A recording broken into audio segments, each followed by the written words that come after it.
గ్లామింగ్ star Srikanth సతీమణి ఊహ పరిచయం అవసరం లేని పేరు. ఇక శ్రీకాంత్ తో వివాహం అనంతరం ఊహ సినిమాలకైతే దూరం అయ్యారు. భర్త పిల్లలు కుటుంబం అంటూ ఇంటికే పరిమితం అయ్యారు. సినిమాల్లో సెకండ్ ఇన్నింగ్ రూపంలో అవకాశాలు వచ్చినా ఛాన్స్ తీసుకోలేదు. ఇక కాలక్రమంలో సినిమాలంటే అనాసక్తి వ్యక్తం చేశారు. ఇక అలా ఊహ వెండితెర నుంచి నిష్క్రమించారు. మీడియాలో కూడా పెద్దగా కనిపించడం లేదు. ఇక శ్రీకాంత్ హీరోగా కొనసాగిన టైంలో కూడా పెద్దగా సినిమా ఈవెంట్లకు వచ్చేవారు కాదు. అలా మీడియా కూడా ఊహ దూరం అయ్యారు. అప్పుడప్పుడు స్పెషల్ ఇంటర్వ్యూస్ లో తప్ప సోషల్ మీడియాలో మాత్రం అస్సలు కనిపించరు. తొలి నుంచి ఆమె సామాజిక మాధ్యమాలకు దూరంగానే ఉన్నారు. ఇక ఇప్పటికీ అలాగే కొనసాగుతున్నారు. అయితే రీసెంట్ గా ఆమె పేరుకు సంబంధించి ఒక ఇంట్రెస్టింగ్ విషయం అయితే వెలుగులోకి వచ్చింది. ఆమె అసలు పేరు ఊహ కాదు, శివరంజని అని తెలిసింది. కానీ ఇండస్ట్రీలో అప్పటికే ఓ శివరంజని ఉండడంతో దర్శకుడు ఈవీవి సత్యనారాయణ శివరంజనిగా ఎందుకని భావించి ఊహగా పేరు మార్చారట. మరి రీసెంట్ గానే ఈ విషయాన్ని ఇంటర్వ్యూలో ఊహ రివీల్ చేశారు. అలాగే ఆమె సినిమాలో సన్నివేశమే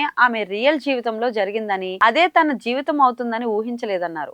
ఆమె సినిమాలో శ్రీకాంత్ ఊహ మెడలో తాళిగడతాడు. అప్పట్లో అది తెరపై పండిన సీన్ అయినా అదే సన్నివేశం నిజ జీవితంలో కూడా జరగడంతో శ్రీకాంత్ సతీమణి అయ్యారు. ఆమె సినిమాలో ఆ పెళ్లి సీన్ తోనే షూటింగ్ మొదలు పెట్టినట్లు గుర్తు చేసుకున్నారు ఊహ. అలాగే శ్రీకాంత్ నటించిన సినిమాలో తారక రాముడు సినిమా అంటే ఇష్టమన్నారు. ఇక ఆ చిత్రాన్ని తన ఫేవరెట్ చిత్రంగా చెప్పుకొచ్చారు. ఆ తర్వాత ఖడ్గం సినిమా ఇష్టమన్నారు. అలాగే శ్రీకాంత్ నటించిన నచ్చని సినిమా కూడా ఒకటి ఉందన్నారు. కానీ ఆ సినిమా పేరు మాత్రం ఇప్పుడు చెప్పకూడదంటూ స్కిప్ కొట్టేశారు. అలాగే పిల్లల కెరీర్ విషయంలో వారికి పూర్తి స్వేచ్ఛనిచ్చినట్లు తెలిపారు. వారు ఏ రంగంలో రాణించాలనుకుంటే అందులోకి పంపించేందుకు తల్లిదండ్రులుగా తామెప్పుడూ సిద్ధంగా ఉంటామన్నారు. పెద్ద కుమారుడు రోషన్ ఇప్పటికే హీరోగా ఎంట్రీ ఇచ్చిన సంగతి తెలిసిందే. మరో కుమారుడు కుమార్తె కూడా ఈ దంపతులకు గలరు.